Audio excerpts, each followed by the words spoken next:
Hi, Sarah Cowgill here, along with Andrew Moran, Kelly Ballard, Dave Patterson, and Graham Noble. And this is the Conservative Five, Liberty Nation's online TV news program.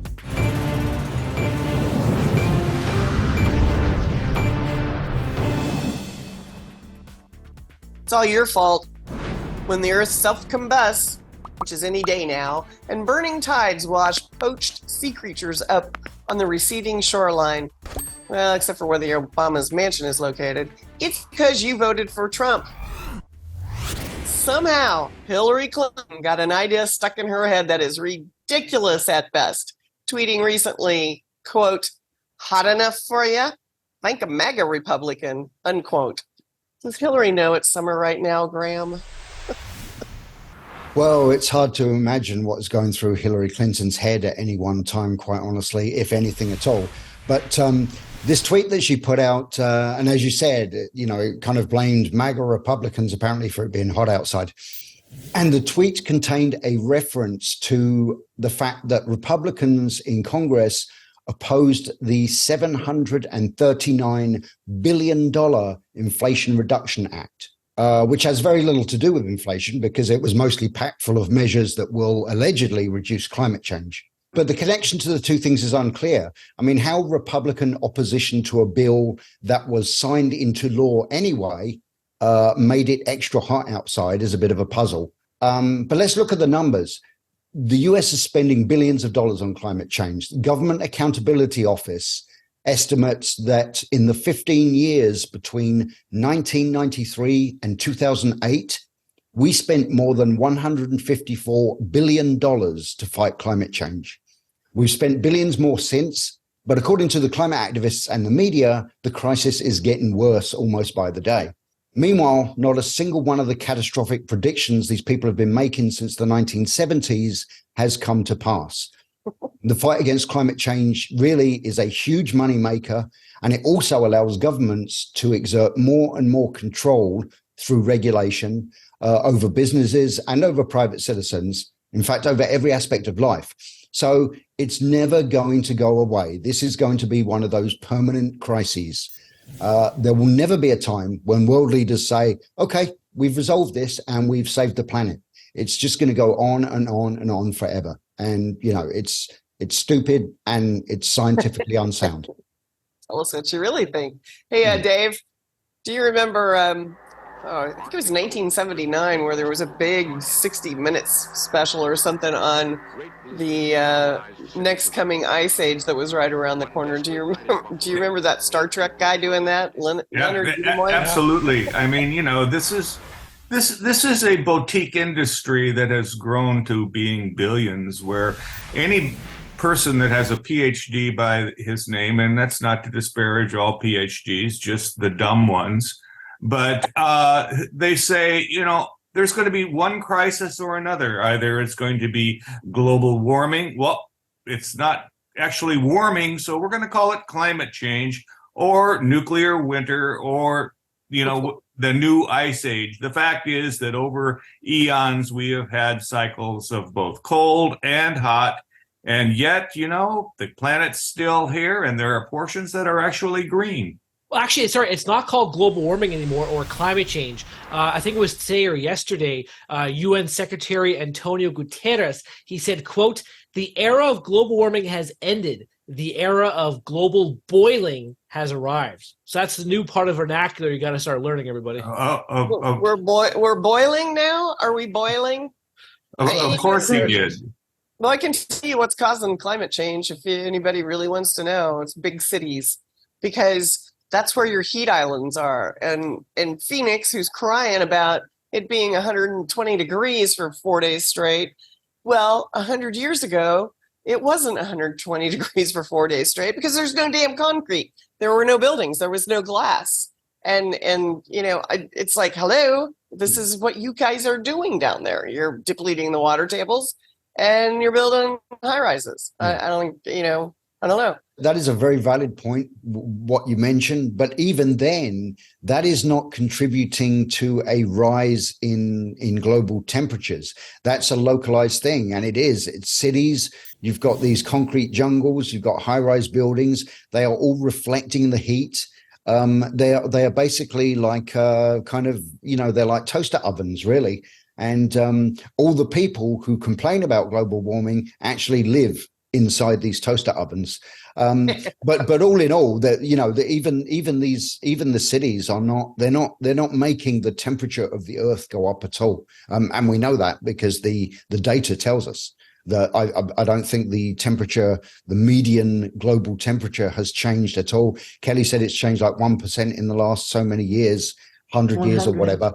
But actually, they say that in the last, I think it's in the last like 20 or 30 years or something, the global temperature has not changed at all. I think it's worth pointing out, though, on what Graham is saying, with all this data that we have, and some of the data is just completely fictitious, or people are making up studies. All of this data that they're employing and using as justification is leading to bad public policy decisions. Graham says that the U.S. spent $150 billion on climate change over a 15-year period, but the U.S. is also spending billions more on other countries. They're shipping off all these dollars to, let's say, Indonesia to fight climate change, or the U.S. government wants to regulate gas stoves and water heaters and kitchen appliances, even though, as I reported recently, gas stoves contribute to 0.1% of emissions, 0.01% of emissions during the pandemic. So all these numbers are just being either fudged or misleading, and then later on we find out, this wasn't really accurate, but no one's going to be punished for these bad public policy pursuits. Well, I mean, nobody. I can't go back to the Biden administration here right now, but Kelly, are people gluing themselves to the streets up there where you live, where it's never warm, ever warm there? And, all of this hysteria is ridiculous. And people making claims like Hillary Clinton made just blows my mind, that people don't look at her and go, you're a moron. You can't blame that on somebody's vote. It's 2016. Well, it has been getting warmer summers here. Most places don't have air conditioning, and now they're starting to make it a requirement because sometimes Seattle's getting over 100, which is unheard of here. But the point I want to make is the globe has been changing for thousands and thousands of years. I mean, if you want to talk the heat index or how hot it was, 1913, I think it is, in Death Valley hit the record at 134 degrees. That's in California.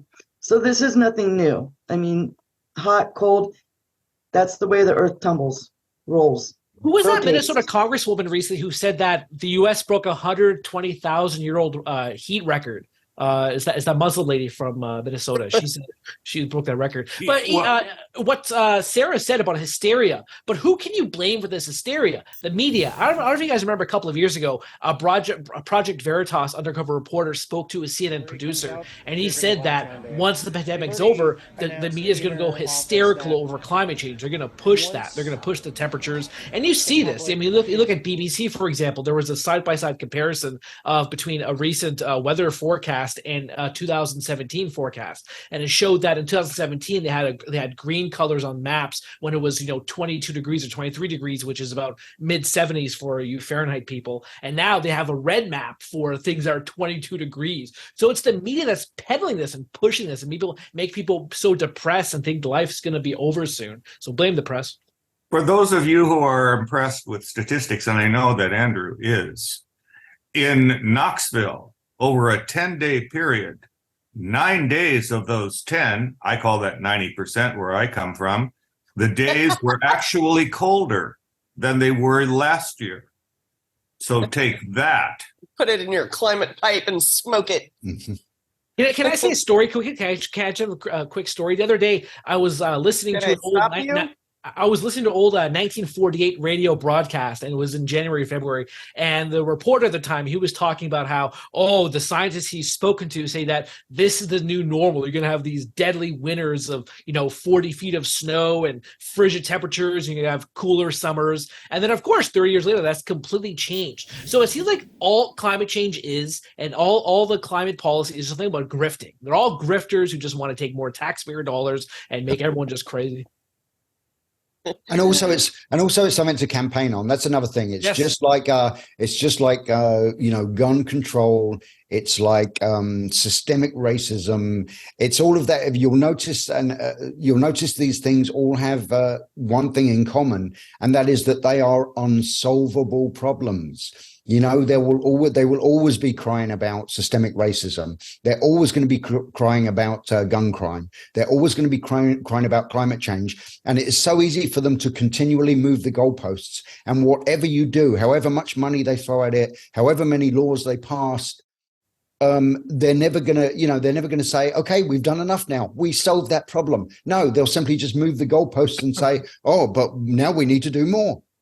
I think that leaving you with this is really important, that in the early 1960s, Hillary Rodham was a Goldwater girl, and she was a much nicer person.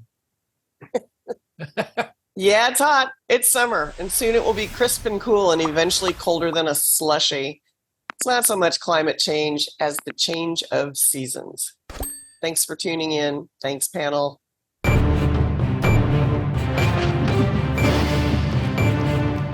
That's it for our Conservative 5 panel today. Check out our other C5 shows and segments on your favorite video platform. YouTube, Vimeo, Rumble. We're on them all. As well, Liberty Nation has its own Roku channel where you can see all of our TV productions. I'm Sarah Cowgill. Thanks for joining us today. Free thinking, free speech, libertynation.com.